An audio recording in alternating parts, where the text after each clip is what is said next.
Desde el Closet Podcast. Un espacio para todas las voces, porque todos tenemos algo que contar.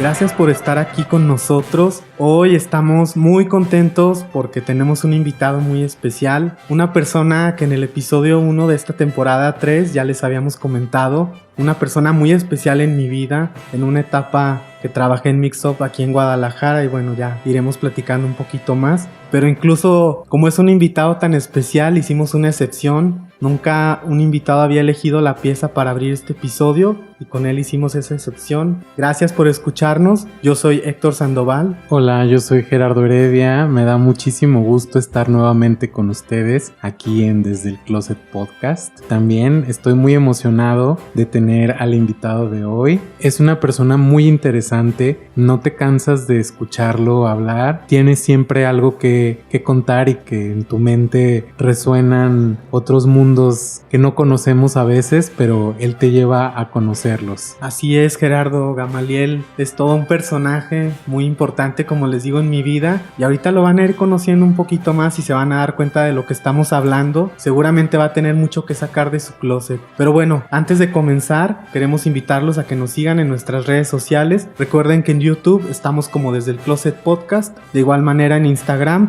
y bueno, también recuerden que ya estamos en TikTok. Por fin entramos a esa red social, nos pueden encontrar como Desde el Closet Podcast. Entonces nos dará mucho gusto leerlos y que nos comenten todo lo que estamos haciendo. Por ahí ya hemos recibido algunos halagos en cuanto a los TikToks. Han gustado, entonces todo lo que hacemos aquí en Desde el Closet Podcast es desde el corazón. Y recuerden que nos pueden escuchar a través de las plataformas más conocidas: Apple Podcast, Google Podcast, Anchor FM, Stitcher y YouTube, obviamente. Y bueno, si también nos escuchan a través de Apple Podcast, por favor déjennos 5 estrellitas, no menos. Sin más, hola Gamaliel, ¿cómo estás? Hola, contento de estar aquí con ustedes platicando después de una deliciosa comida, un delicioso café y una deliciosa charla. Muchas gracias. Sí, mira, me tardé bastante haciendo esas quesadillas.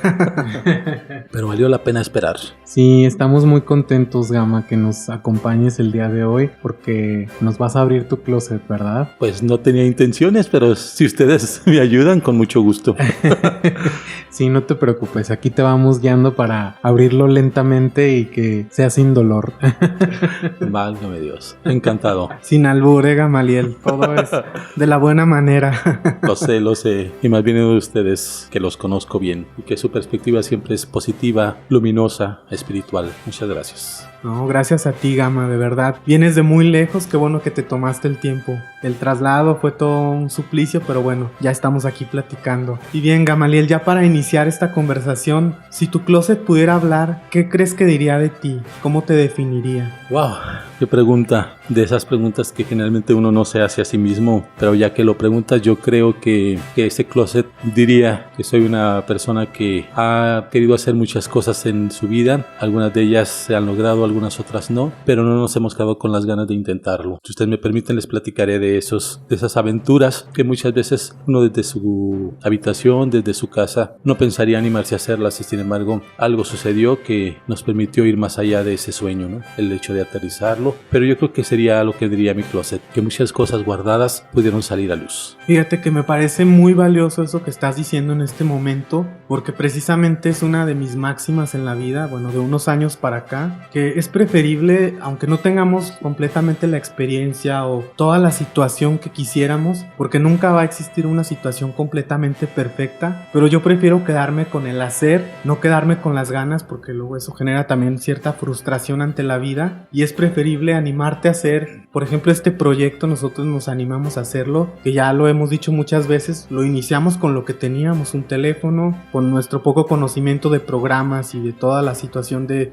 cómo se hace un podcast, pero lo hicimos, ¿no? Y para mí eso es más valioso que esperar la situación perfecta de, como lo dijimos también en el podcast con Gerardo Cuellar, tener la situación ideal de los micrófonos, la mezcladora, saber hablar, porque al principio también a mí sí me costaba mucho trabajo, se me cuatrapeaban las cosas que todavía obviamente estoy aprendiendo. Prefiero tomar el sí por delante, decir sí lo puedo hacer, aunque no tenga toda la situación al 100%, y eso me parece sumamente valioso lo que estás diciendo. Creo que a muchos nos ha pasado eso, ¿no? De mejor aventurarse y buscar la manera de hacer lo que sueñas, realizar esos sueños, a quedarte pasivamente con los brazos cruzados esperando el momento ideal, idóneo. Sí, Gama, y fíjate que algo que estás diciendo, esa analogía de lo que tu closet diría de ti, y precisamente el closet está en nuestra recámara, ¿no? Entonces, como dices, estás tú en tu recámara, tienes ideas, tienes sueños, tienes muchos deseos de hacer algunas cosas, algunos proyectos, y yo creo que el que sí nos escucha precisamente sería el closet. A veces yo creo que hasta escucha ahí nuestros pensamientos de todo eso, esas ideas que están fluyendo en la recámara. Entonces me parece muy lindo eso que acabas de decir, que tu closet diría, precisamente hablaría de esos momentos tan íntimos que tenemos una conversación con uno mismo, pero que al mismo tiempo todas esas ideas las estamos enviando al universo, ¿no? Para que llegue a cumplirse todo eso que pensamos. Entonces, todo esto que generamos en idea al principio, después llega a concretarse, y a veces uno dice, pues, ¿cómo es que llegó a pasar esto en mi vida? Que llegó esto nuevo, pero es que tú ya lo estás gestando desde que lo sueñas, desde que lo piensas, desde que estás en esa conversación interna, ya se está gestando. Entonces, cuando llega a la realidad, pues a veces uno se sorprende, pero pues no deberíamos sorprendernos porque ya estaba ahí, ya estaba puesta la semillita. Exactamente, no sé si les haya pasado, pero a veces tienes el anhelo o el sueño de algo en particular y sin embargo el universo te dice, ahorita no es el momento, lo dejas ahí guardado, lo dejas, como bien dices tú, la semilla ahí puesta, y cuando llega el momento que el universo dice ahora sí, se dan las situaciones sin que tú las fuerces, sin que tú, digamos, a veces tengas la idea en ese momento de realizarlo, sino que ya está en camino, ¿no? El proceso. Sí, exacto. Yo creo que también eso es muy importante hacer, el dejar fluir, ¿no? Que llegue cuando tenga que llegar, y yo creo que no poner límites ni decir, lo voy a hacer, lo voy a lograr en un día o lo voy a lograr en un año. Yo creo que llega cuando tiene que ser, y a veces no dejamos o forzamos precisamente lo que estás diciendo, forzamos las cosas, o también decimos, no, pues ya que se pueda, lo voy a hacer, y pues a ver hasta cuándo. Exactamente, la dejas en el cajón del olvido y no, hay que regresar a ese cajón y sacarla para que fluya. Así es, Gamaliel. Entonces, para todos nuestros escuchas, una gran lección: saquen sus proyectos, desempólvenlos, háganlos, materialícenlos, o también manden esa semilla al universo. Es una muy bella lección. Y bueno, Gama, para que las personas que nos están escuchando comiencen a conocerte un poquito mejor, ¿nos podrías decir cuál es tu nombre, de dónde eres, tu edad, a qué te dedicas? Claro que sí, con mucho gusto, aunque en el rubro de la edad no quisiera omitirlo, pero con mucho gusto lo haremos. Pues nací aquí en Guadalajara, mi nombre completo Gamaliel Ruiz Mesa, formo parte de una familia de 7 hijos. Mi papá murió cuando yo tenía 2 años, desafortunadamente cuando estaba muy pequeño, estábamos todos muy pequeños en casa, pero bueno, entonces vivimos bajo ahora sí que la guía de mi mamá directamente y de mis hermanos mayores, ¿no? Que eran ahora sí que nos cuidaban y nos apoyaban en su oportunidad. Nací en 1967, o sea que este año ya andamos por 53 y por cumplir 54, que no tiene caso ocultar la edad. Les cuento rápidamente que en una ocasión estaba en otro trabajo y me quejé en mi cumpleaños de que realmente no era nada excepcional cumplir años para mí, y mi jefe en ese momento me dijo que opinaba lo contrario, que uno debería de valorar todas las bendiciones que recibió a lo largo de su vida y que nos haya permitido el destino estar cumpliendo esa edad, ¿no? Que deberíamos de atesorar precisamente ahora sí que todo el acervo de experiencias hasta esa fecha, hasta tu cumpleaños, y potenciarlas pues para el futuro, ¿no? Agradecerle al universo, a Dios, estar cumpliendo eso y no estarse quejando, ¿no? Entonces pues ya me cayó más el 20, como dicen vulgarmente, y sí comprendí de que pues no tiene caso ocultarlo, más bien o cambiarte de fecha, ¿no? Sino más bien aceptarla y agradecerle a Dios cada etapa, porque cada etapa de nuestra vida trae sus propias bendiciones, sus cosas negativas quizá, pero también sus cosas buenas, positivas, que nos ayudarán como trampolín para el futuro, ¿no? Sí, así es, Gama. Eso es muy cierto y yo creo que todos deberíamos practicar eso que te dijo tu jefe en ese momento y de verdad estar agradecidos por ese año más que uno tiene la oportunidad, precisamente como decíamos al principio, otro año de proyectos nuevos. Exactamente, y de no rendirnos precisamente. Muchas veces a los proyectos que uno tiene, los sueños involucran a otras personas o autoridades gubernamentales o a productores, etcétera, que muchas veces te cierran la puerta y no la abren. Pues ni modo, a seguir tocando, a seguir buscando esa ventana que esté abierta si la puerta está cerrada, ¿no creen? Y justo que mencionas algo así, que tus proyectos, ¿podrías comentarnos a qué te dedicas y también comenzar a platicarnos acerca de esos proyectos que tienes en puerta? Claro, con mucho gusto. Espero no aburrirlos con el siguiente monólogo. Pero bueno, seguimos rápido. Trataré de ser breve. Pero mira, como Héctor lo comentó al principio del programa, fuimos compañeros de Mix Up, de esa tienda de discos y películas que desde hace 26 años llegó aquí a Guadalajara. Yo tengo 25 años prácticamente. Bueno, este año cumpliré 25 años de trabajar en la misma. Y si no hubiera sido por este trabajo, creo que muchos sueños y proyectos que se presentaron posteriormente y que hoy en día inclusive siguen vigentes ahora sí que en mis deseos de realizar, no hubieran podido ser creados, no hubieran podido siquiera ser pensados, porque el hecho de estar en una tienda que en su momento tuvo una sección de música clásica, que el destino me haya acomodado ahí, porque yo siempre fui desde la adolescencia fan de la música clásica y de la ópera, pero no era ningún conocedor, era nada más un melómano, un fan, un aficionado, exactamente. Entonces, si no hubiera trabajado ahí, no hubiera aprendido todo lo que aprendí, que afortunadamente ha sido mucho, especialmente de la ópera, que es el género que más me ha gustado siempre, y que esa afición, ese gusto haya derivado en querer hacer proyectos relacionados con estos géneros musicales maravillosos y que con el tiempo se realizaron. ¿Y recuerdas tú, Gamaliel, cuál fue la primera pieza de música clásica que te cambió la visión de la música? Tenía yo un hermano que éramos gemelos, bueno, cuates, que falleció en el 2004 y él tenía un padrino de primera comunión que le prestaba música clásica en discos LPs o en cassette. Entonces, en cierto modo, él llevaba esos cassettes a casa y luego nos empezaba a acariciar el oído algunas melodías y ya le preguntaba, ¿qué es lo que estamos escuchando? ¿No? Pues tal cosa, ¿no? Recuerdo que había un disco de melodías barrocas, precisamente con obras de Albinoni Pachelbel, porque es compositor alemán, yo no sé exactamente cómo se pronuncia, el famoso Canon, por ejemplo, y otras obras que eran realmente fascinantes. Recuerdo que ya había un disco que incluía un concierto para trompeta de Haydn, compartido con uno de Tartini, y los dos me encantaban, y le prestaba diarias de ópera donde escuchaba pues las más populares, La Habanera de Carmen, cosas de Tosca, La Bohemia, Lucía de la Mermur. Entonces ahí ya me fui más o menos adentrando un poquito. Paralelo a esto, tengo que comentarles que desde la adolescencia fui fan de una cantante argentina que quizá conozcan, de nombre Nacha Guevara, sí, que interpretaba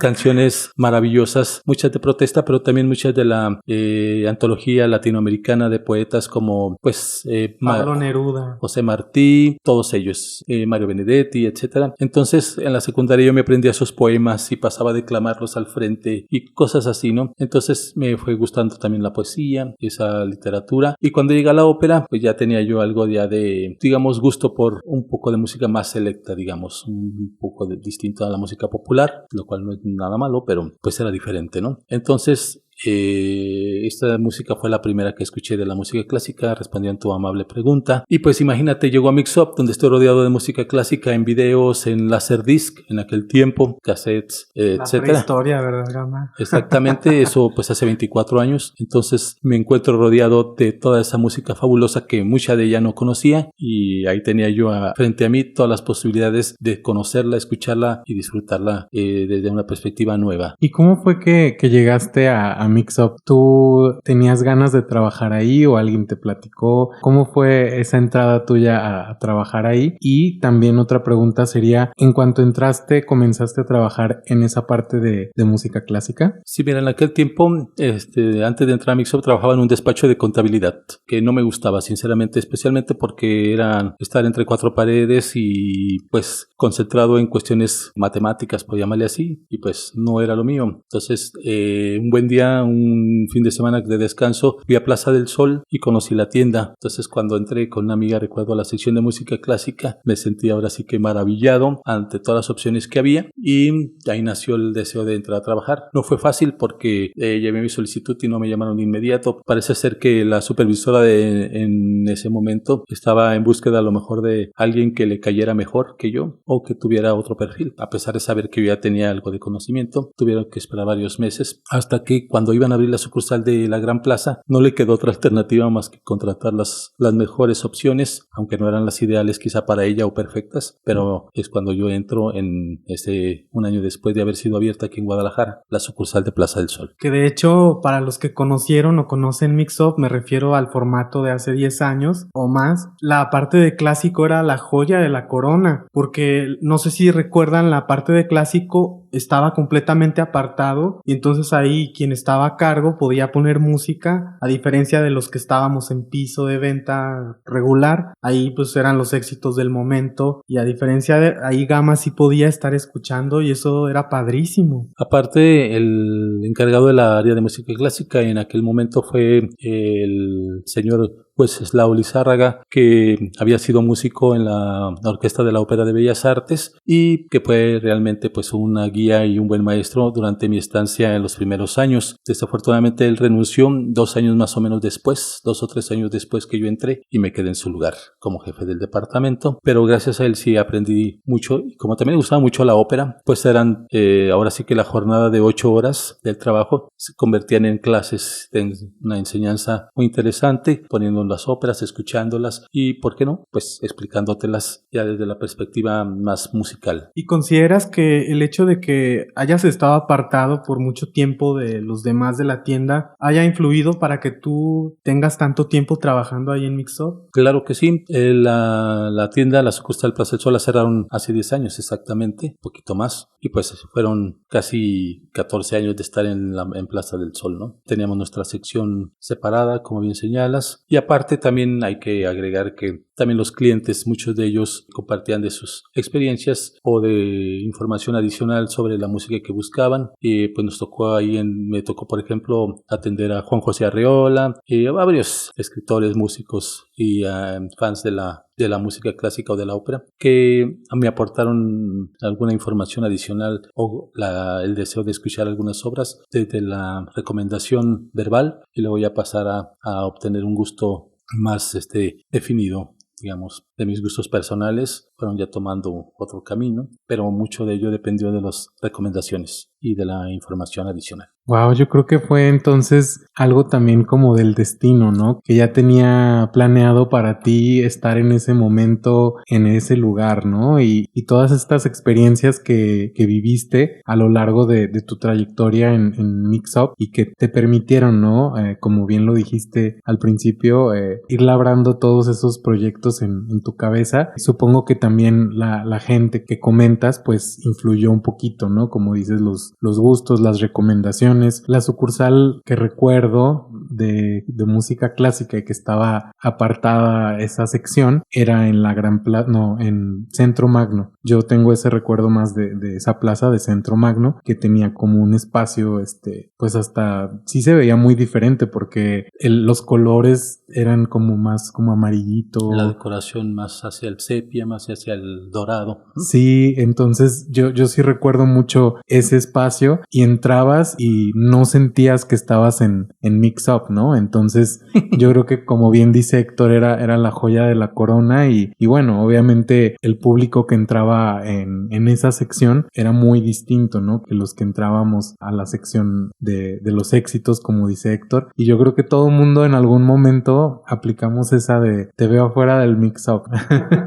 Era muy común. Sí, desafortunadamente los dueños optan por ya quitar las cabinas y dejar abierto para que todas las secciones de los géneros musicales estuvieran en acceso directo a los clientes. Entonces ahí ya comenzó a disminuir la afluencia de clientes interesados en música clásica, ya que se sintieron pues que su sección favorita estaba siendo desplazada o sustituida por lo popular, o a lo mejor como una acción deleznable por parte de los dueños, pues ellos son los dueños y sabían lo que hacían, ¿no? Tuvimos que respetar eso. Claro, y también mucho tiene que ver cómo, por lo menos de 10 años para acá, cómo ha estado cambiando la industria de la música. El cómo consumimos la música ya no es lo mismo. Ha sido un cambio completamente radical, que antes teníamos que ir a comprar el disco, antes el LP y el cassette, luego después el CD, y ahora que todo es a través de plataformas. Para ti, que vienes más de la tradición del objeto, ¿cómo concibes ahora esta nueva realidad de todo en streaming? Pues mira, me estás preguntando mi opinión personal y Sí, claro, esa es la que claro. voy a decir,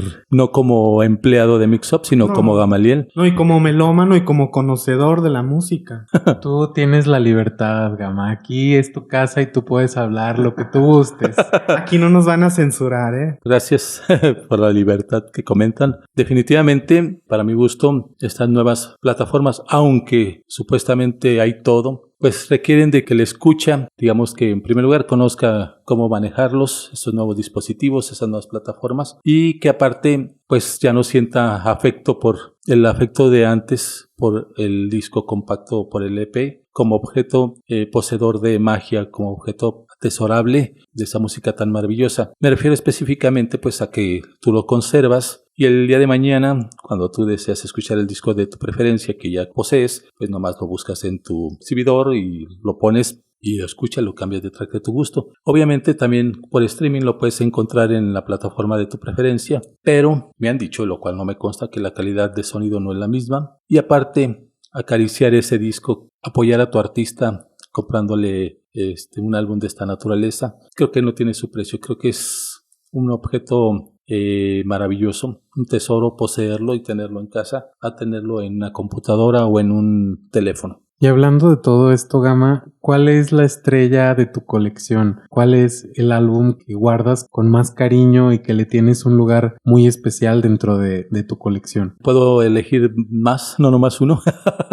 Es sí, que tomando en cuenta 2 o 3 o... la situación, Tu top 5, tu top 10. top 5, pues mira, tengo que darle un lugar especial a una grabación de la ópera Orfeo completa del compositor cremonés Claudio Monteverdi. Esta grabación, dirigida por Nicolás Harnoncourt, fue una de las primeras óperas que yo compré en disco compacto, y cuando la escuché por primera vez nunca me imaginé que unos años después iba a tener la oportunidad de producirla aquí en Guadalajara para conmemorar el 400 aniversario de su estreno en Mantua. Nunca me lo imaginé cuando la adquirí. Esa grabación forma parte especial de ese mismo compositor. Hay una obra religiosa que se llama Vespro de la Beata Vergine, Vísperas de la Santísima Virgen, que es una recopilación de música religiosa, motetes, salmos, etcétera, también del mismo compositor, que él compuso en 1610 y que comentan algunos expertos que pudo haber sido la obra con la que él hace, digamos, como un casting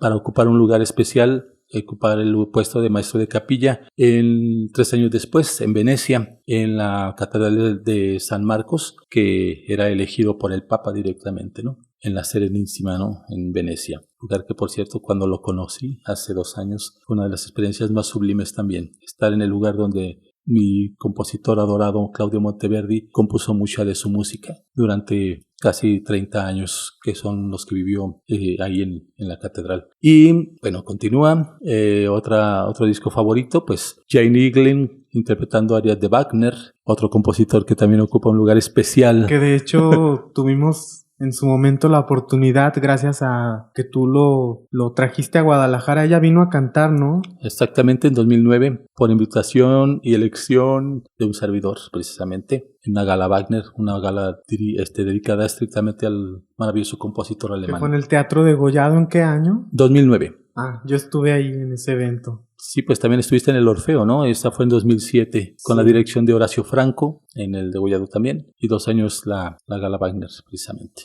Perdón, te interrumpí, estabas diciéndonos de tus discos. Sí, uno obviamente de Nacha Guevara que se llama Amor de Ciudad Grande. Ese disco lo compré en acetato estando en primero de secundaria, me parece. Y me aprendí todas las canciones y todavía lo escucho hoy en día y me sigue fascinando igual que aquella ocasión, hace 40 años más o menos que lo tengo. Y bueno, para completar el top 5, ¿qué otro podría escoger? Es que sí tengo mucha mucha selección. Yo creo que otro mismo de Jane Niggli, en el que canta el ciclo de las Descendonglieder de Wagner, acompañado por las últimas 4 canciones de Strauss y las primeras canciones de Alban Berg. Es un álbum de Donald Runicles y la Sinfónica de Londres. Ese también ocupa lugar especial. Pero no puedo quedarme en 5. Ojalá y pudiera platicarles más opciones. Me imagino que esa colección es enorme, entonces supongo que por eso es lo difícil, ¿no? De escoger. Hablas acerca de algunas producciones aquí en Guadalajara, entonces también te has dedicado a la música en producciones, en puestas en escena, aparte de tu trabajo en Mix Up. Así fue, la verdad,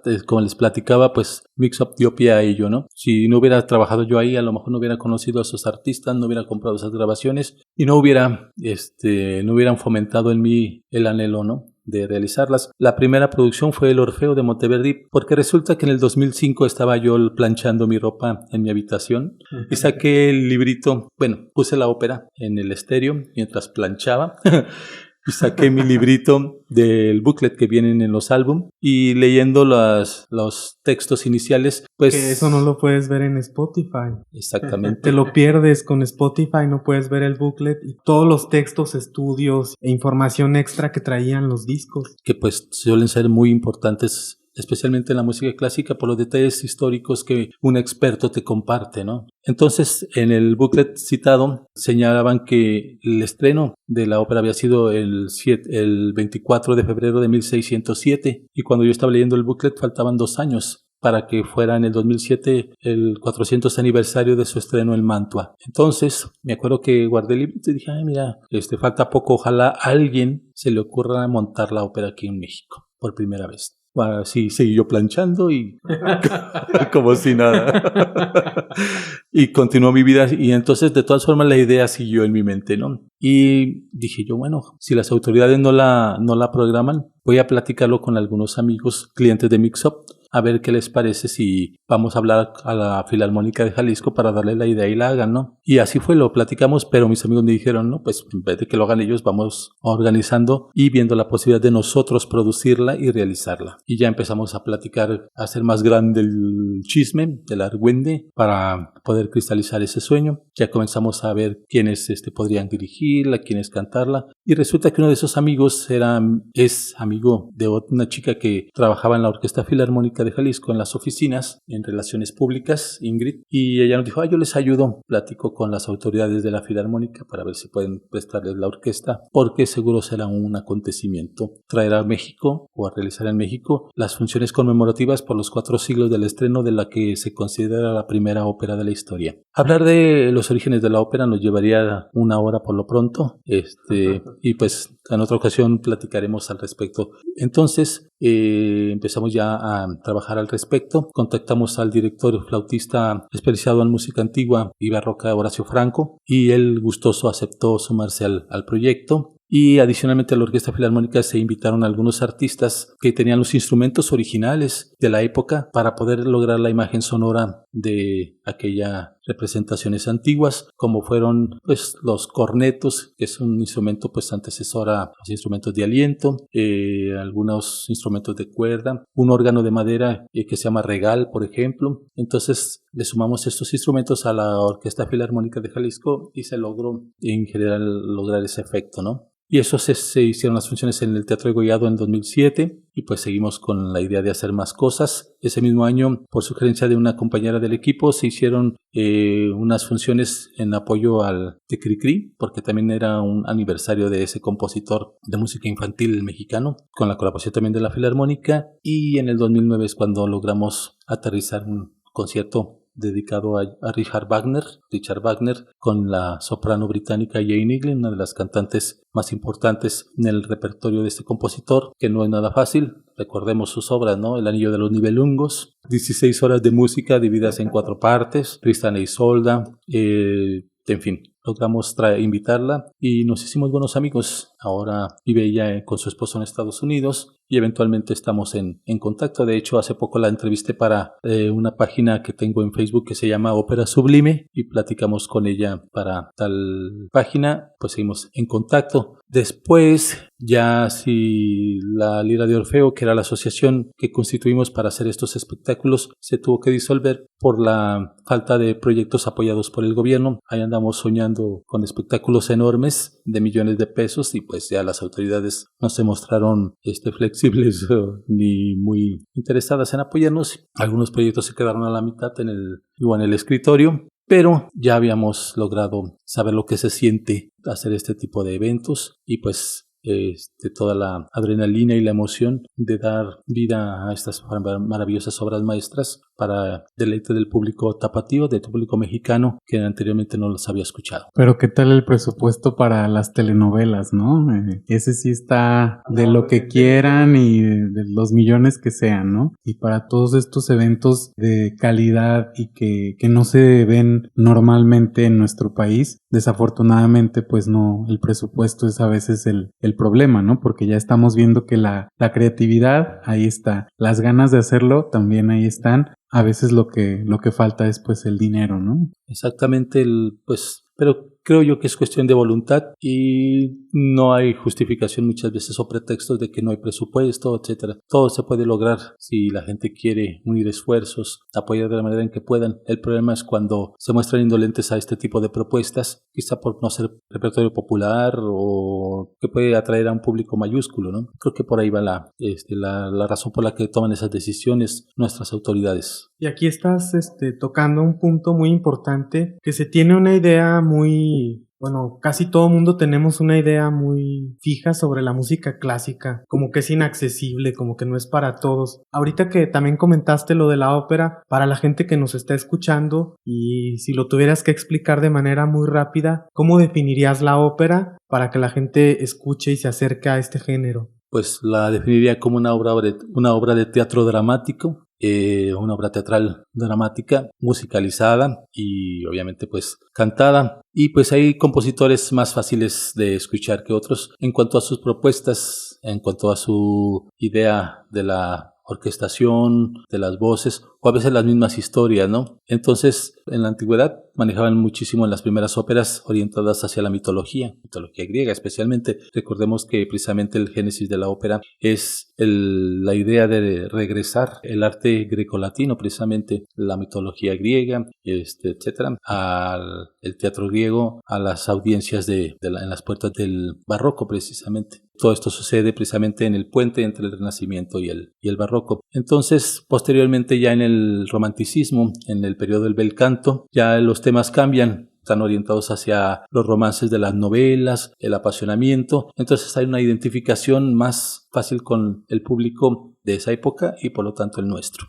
Entonces, por eso muchas veces muchos compositores, especialmente del bel canto, son más accesibles al público actual porque hay esa identificación. Porque ya no son dioses ni héroes mitológicos los que dominan el escenario, sino personas de carne y hueso más cercanas a nosotros. Y dándole un poquito seguimiento a la pregunta de Héctor, ¿qué le podrías recomendar a alguien que tiene la curiosidad por la ópera? Porque me ha tocado escuchar personas que me dicen, es que sí me gusta, yo lo he escuchado y me agrada, porque bueno, yo creo que ahí sí estarás de acuerdo conmigo. Cuando alguien escucha la ópera, o la aman o la detestan, no hay punto medio. Yo creo que en cuanto una persona escucha una pieza, o le llama la atención y le gusta, o de plano no le nace el gusto por la ópera. Eso es lo que yo he podido ver, y hay personas que yo he escuchado que me dicen, tengo el gusto por la música clásica, por la ópera, pero no tengo el conocimiento a lo mejor de qué comenzar a escuchar.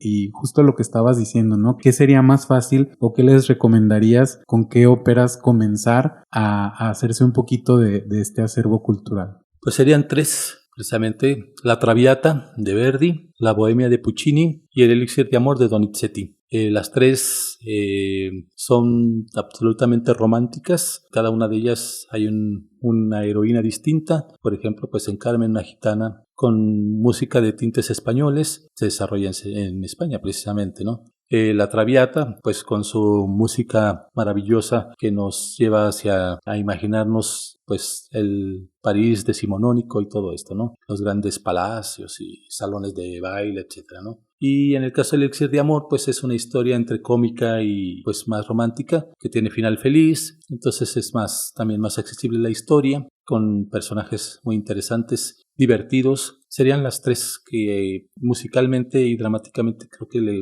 gustaría más al público nuevo, al público que se acerca por primera vez a este arte. Muy bien, Gama, muchas gracias. Entonces, ¿tú consideras que para disfrutar completamente de una ópera es necesario leer primero acerca de la historia que está contando? Totalmente, por lo menos el libreto, quizá ya cuestiones históricas o en la que esté basado el compositor, no tanto, pero sí de lo que trata la historia, y ya llegas al teatro con una idea preconcebida de lo que vas a escuchar y pues de estar receptivo totalmente a lo que el compositor te quiere compartir.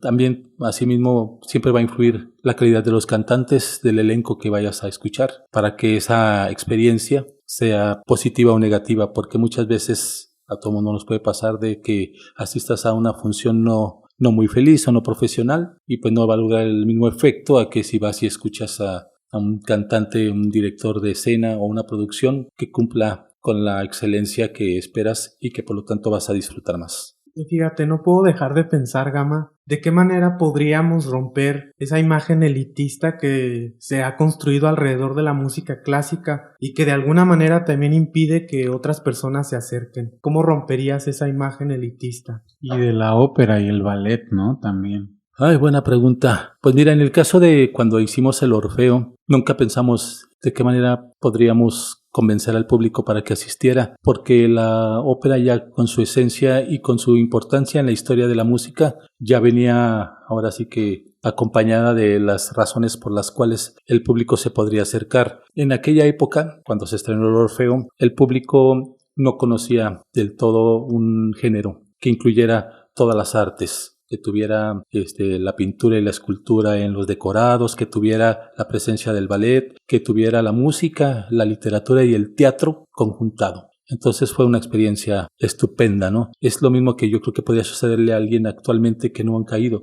Si vas y ves todas las... Especialmente ahorita que la gente tiene una visión cinematográfica de todo, cuando llegas y ves algo más cercano al cine en escena, es cuando podría... Incluso más completo que el cine. Convencerte, ¿verdad? Sí, pues en el cine no está el canto, ¿verdad? Por ejemplo, bueno, en algunos casos, en las películas musicales. Que por cierto me he topado con gente que hace desdén del cine cuando se entera de que es cantado, curiosamente. Cada quien y sus gustos, ¿no? Entonces yo creo que sí, si vas a ver una función de ópera con todos los elementos bien hilvanados, bien unidos, entonces es cuando logra la magia, el hechizo al espectador. Precisamente lo acabas de explicar, no pudo haber una manera más clara, que la ópera es todas las artes en un solo momento. Yo creo que eso, si todo el mundo lo sabe, podría apreciar un poco más y quitar todo ese halo de rancio abolengo, elitismo, que no hace más que alejar a las personas de ese tipo de producciones. Exactamente. Después de la ópera llegaría a la escena el teatro musical de estilo Broadway a mediados del siglo XX, y pues es un género que también muy respetable, que sigue vigente en los grandes escenarios de Nueva York o de Londres, por ejemplo, que se ve aquí mismo en México, y es lo mismo que la ópera. Nada más muchas veces la temática puede ser menos trágica, ¿no? Menos dramática, pero también están muchas veces sustentados por un gran talento por parte de los compositores, como Los Miserables, Evita, El Fantasma de la Ópera, que son obras extraordinarias y que son cercanas a la ópera precisamente en su concepción global de las artes, precisamente. Y bueno, Gama, yo creo que aquí también podríamos volver a lo que te comentaba anteriormente. Creo que todo esto que lograste con esas producciones también, ¿no? Fue algo así como lo que te decía del destino, que tenías que estar en ese lugar para poder llegar a todo eso, ¿no? Y conocer a la gente precisa para poder también llevar a cabo todas estas ideas que surgieron ese día planchando. Y que por otro lado no lo hubieras podido lograr o hubiera sido un poco más difícil si no hubieras estado sumergido, ¿no? En el medio, digamos. Definitivamente. Entonces, si es mañana o es dentro de más años cuando abandone el Mix-Up, definitivamente siempre estaré agradecido por todo lo que aprendí y que me ha permitido inclusive dar algunas conferencias del género operístico, de historia de la ópera. Cuando me han invitado al Teatro Diana a dar las conferencias previas a las producciones del Metropolitan Opera. Hasta el momento han sido 3 veces, pero bueno, ya le perdí el miedo y ya he ido a dar las charlas ahí, algunas conferencias aparte, algunas han sido sumamente divertidas e ilustrativas. No deja de tener un poquito uno de nerviosismo al empezarlas, pero siempre los compositores, de donde quiera que estén, son una inspiración para tal efecto, ¿no? Para sentirse seguro uno y compartir con el escucha anécdotas, situaciones históricas o algunas hasta divertidas de los músicos, de las obras, de los cantantes, para mantener la atención del público en uno. Y ahora sí, Gama, también quiero que saques del closet ese proyecto que a lo mejor ahorita tienes. ¿Nos podrías platicar un poquito? Mira, pues en mis ratos libres, porque no lo he tomado como profesión, dado que no he estudiado yo ni arte dramático, ni literatura, ni nada de eso, pero desde adolescente dejé mis pinitos en andar escribiendo obras de teatro, porque me gustaban mucho. De hecho, cuando era adolescente escribí unas de teatro infantil que llevé al teatro experimental y al teatro Larif y Martín Casillas inclusive, ¿no? Y yo era el director y era el actor y el escritor y hacía todo, y ahí andaba yo de aventado haciéndolas en el teatro profesional como si de veras. Mira, lo bueno es que no te dedicas a eso, ¿eh? Pues no. Entonces, actualmente quiero regresar a la producción teatral y pues estamos hace unos días apenas terminé de escribir una obra de teatro basada en los últimos días del compositor renacentista de madrigales y música sacra, Carlo Gesualdo, de quien platicábamos hace ratito, y pues ya estoy en pláticas con algunos posible director y algunos actores y actrices tapatíos cuyo trabajo admiro y conozco para que se sumen al proyecto, a ver si logramos llevar a escena esta obra precisamente. Para todos los que nos están escuchando, Gama, ¿podrías explicar qué son madrigales? Música sacra es la música que tocan en las misas. Sí, la música religiosa, de estilo religioso, bueno, basada pues en textos religiosos, pueden ser salmos, misas, motetes, responsorios, todo eso maravilloso del arte sagrado en el área de la música. Y los madrigales en su momento se les llamó pintura de palabras, es decir, que tú con tu texto acompañado por un bajo continuo, es decir, un grupo reducido de músicos o un instrumento, podías escribir canciones de amor, de la naturaleza, de lo que se te ocurriera. Fueron muy famosos precisamente en el Renacimiento y luego en el Barroco, y de hecho Monteverdi aprovecha precisamente su dominio del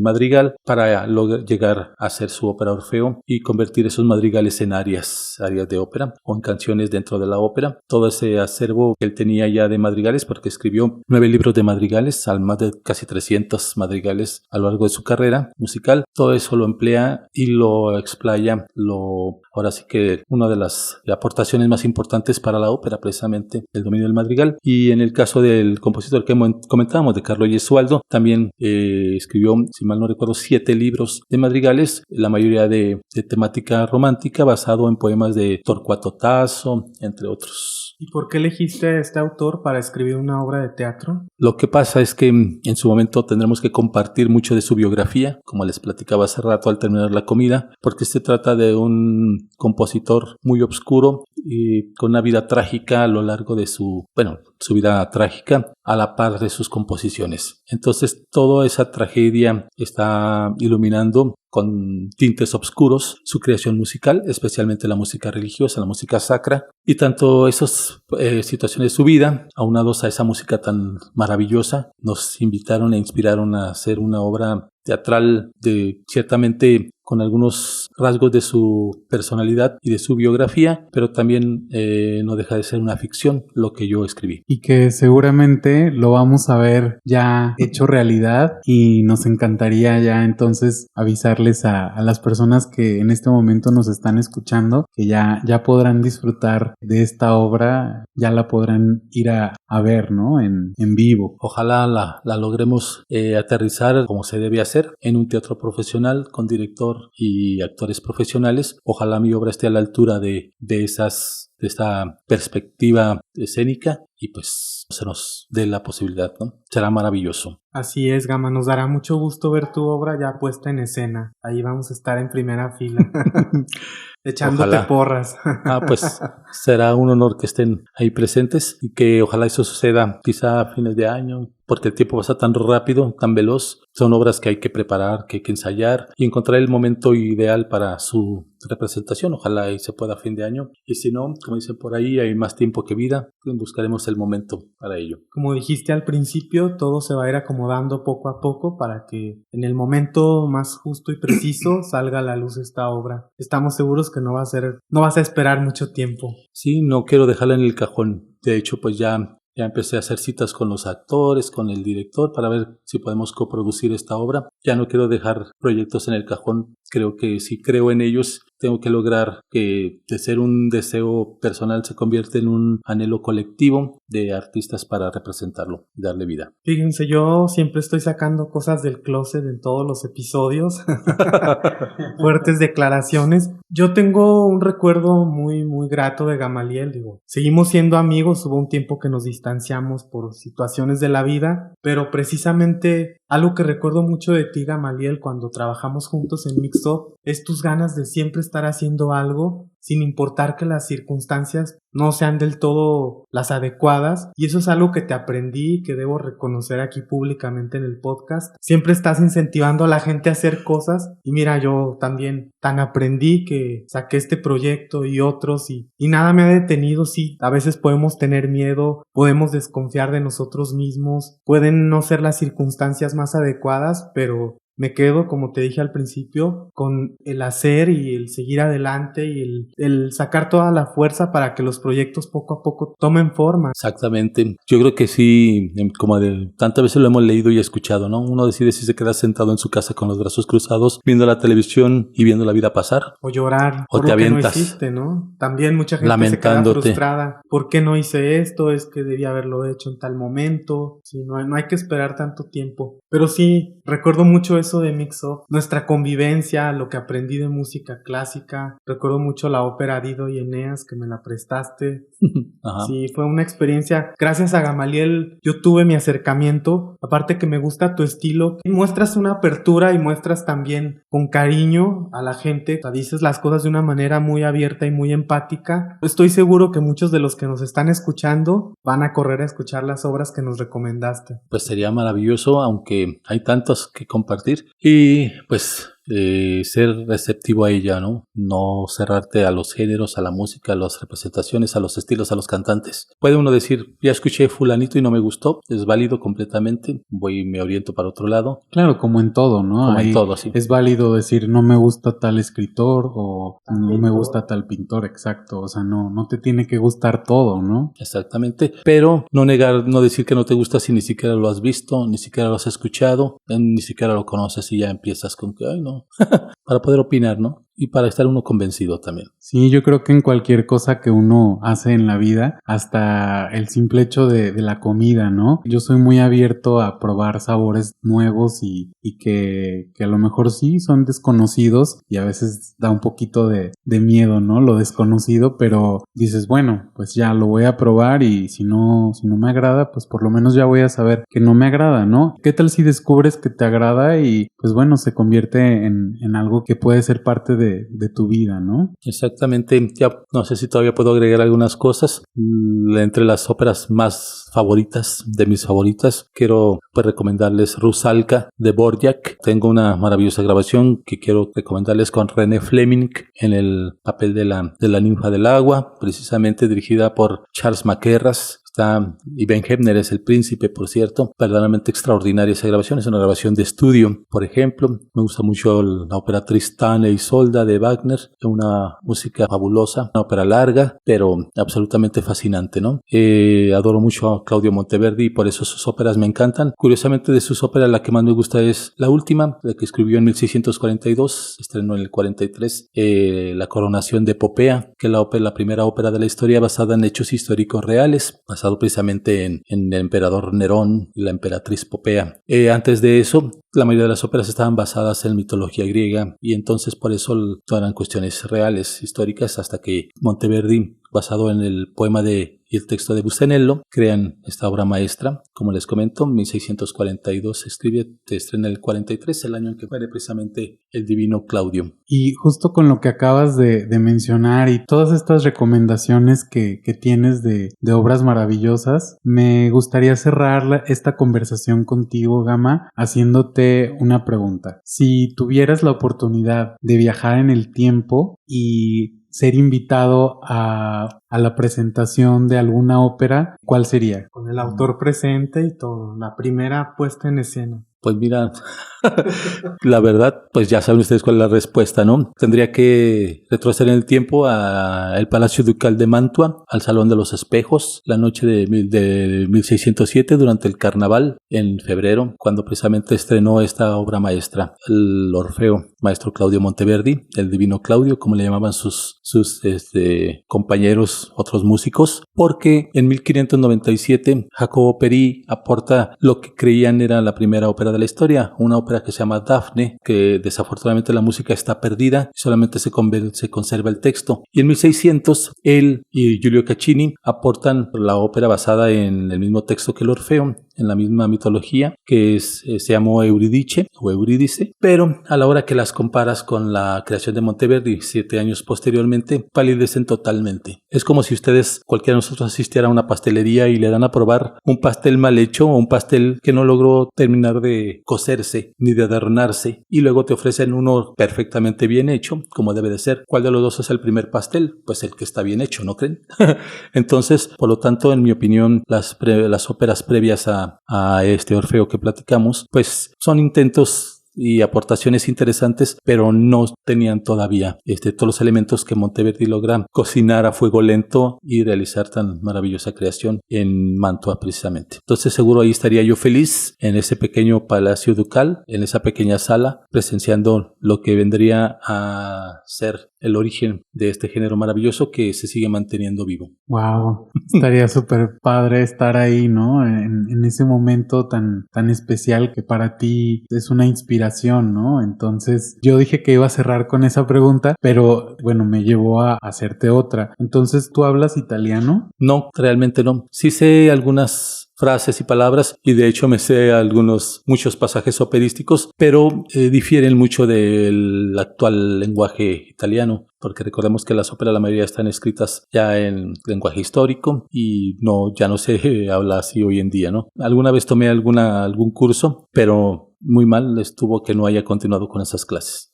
Ahora que estuve en Italia en octubre del 2019, me di cuenta que no sabía realmente un tanto como creía del idioma a la hora de pedir alguna cosa y demás. Pero por fortuna muchos lugares sabían español e inglés.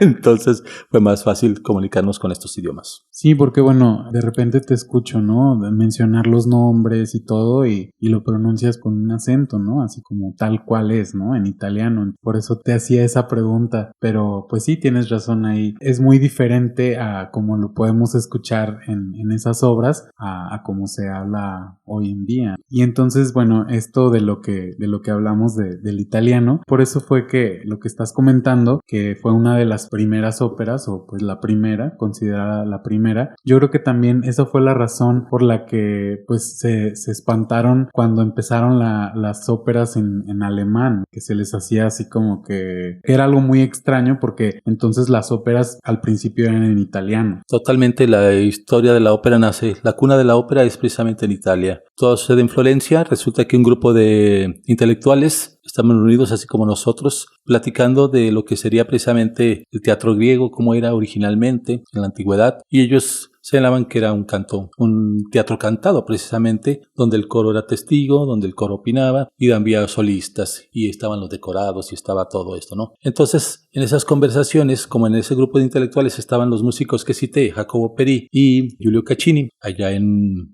Florencia, es por eso que ellos hacen sus primeras aportaciones precisamente de lo que podría ser el teatro, ¿no? Teatro griego. Ese es el origen precisamente de la ópera. Entonces, parece ser que entre los espectadores o el público que asistió a esas primeras representaciones de los citados compositores, estaba el patrón de Monteverdi, que era el duque de Mantua precisamente, Francesco Gonzaga. Entonces comentan que posiblemente cuando él regresa a Mantua le platica a Monteverdi lo que acaba de escuchar y de ver, y le deja de tarea que en un futuro prepare algo semejante, porque pues, quería él también apantallar a sus invitados en una de las fiestas del carnaval precisamente, que se desarrollaba en febrero, pero nadie se imaginaba que iba a Monteverdi a aportar una auténtica obra maestra y que vendría de la mano de un auténtico genio. Y de 1607 nos vamos ya para cerrar este closet, que casi se cierran las puertas. ¿Cómo imaginas la música del futuro? No sé, en 100 años, por ejemplo. Mira, qué bueno que me preguntas, nunca lo había pensado, pero ya que lo consultas, pues me imagino que si el mundo no ha terminado,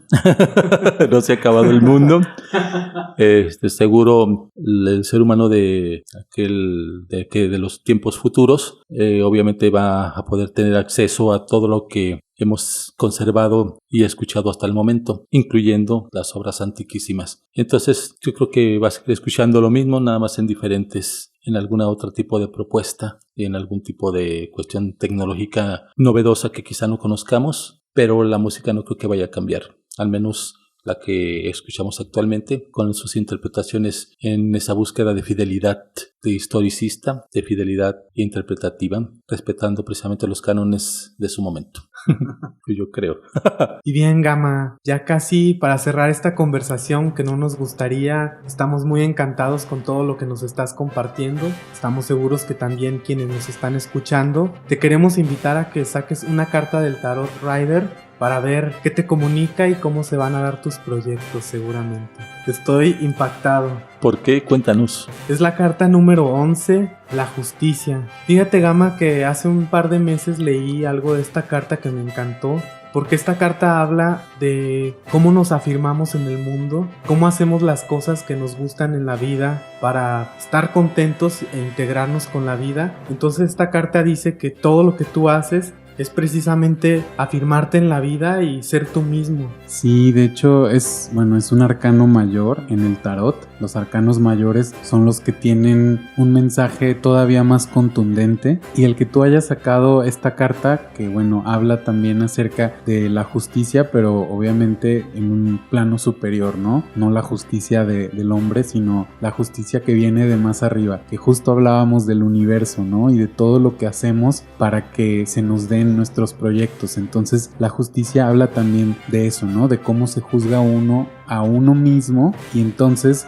si nosotros pensamos que no somos capaces de hacer tal cosa o no somos capaces de lograr cual otra, pues no se va a hacer, ¿no? Porque tú mismo te lo estás cerrando. El universo te va a decir, pues no, si tú solito estás diciendo que no puedes, pues no se hace, ¿no? Pero si uno tiene esos sueños y los empieza a materializar por medio de esas pequeñas acciones, que es lo que tú estás haciendo en este momento, ya tienes tu proyecto, ya estás hablando con las personas que te van a apoyar, ¿no? Y que van a hacer esa red de personas que hagan que se logre esto que nos platicaste. Entonces, ya la justicia pues viene así, sola, porque tú mismo te lo estás labrando, ¿no? Es una carta muy fuerte porque habla de la justicia divina, pero al mismo tiempo de la justicia que uno se hace a uno mismo. Uno es el propio juez, y qué tan severo eres contigo mismo, eso cada quien lo sabe, ¿no?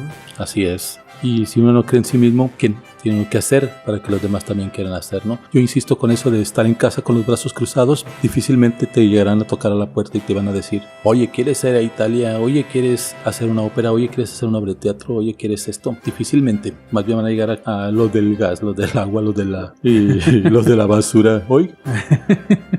Los testigos de Jehová. Exactamente, pero creo que hay que salir a buscar las oportunidades, a compartir lo que tú quieres hacer y a dar lo que tú eres. Y mira, precisamente Héctor te estaba describiendo y decía, ¿no? Que eso es algo que admira de ti, que tienes esas ganas de hacerlo, ¿no? Que en inglés hay una expresión de you're a go-getter, como que eres de esas personas que dices, sí, vamos a hacerlo, ¿no? O sea, no me importa que haya obstáculos, porque eso siempre va a haber, pero uno los puede esquivar o los puede saltar y llegar a la meta, ¿no? Llegar al objetivo. Mejor carta no pudo haber salido, Gama. Te serio? describe totalmente.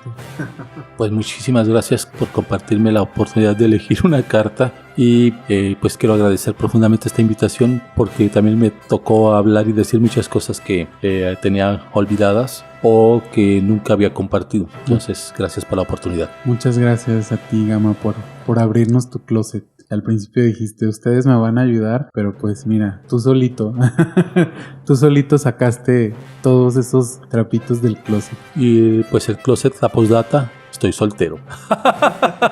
Por si quieren marcarle, les dejamos su número. Así es.